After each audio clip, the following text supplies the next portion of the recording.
Diceritakan Pasha Ungu, pihak dari rumah produksi, screenplay yang memiliki inisiatif untuk mempertemukan Kyesha dengan Dimas.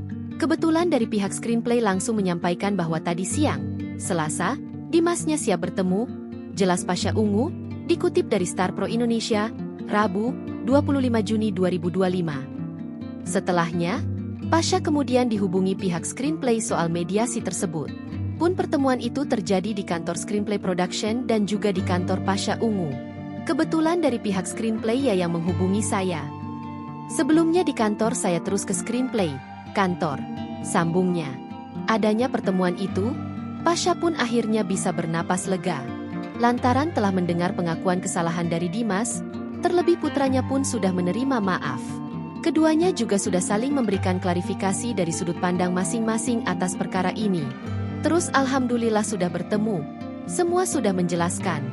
Baik dari Kyeshanya dari Dimasnya sudah diceritakan semua. Tuturnya, alhamdulillah Pak Dimas sudah menyampaikan permohonan maaf.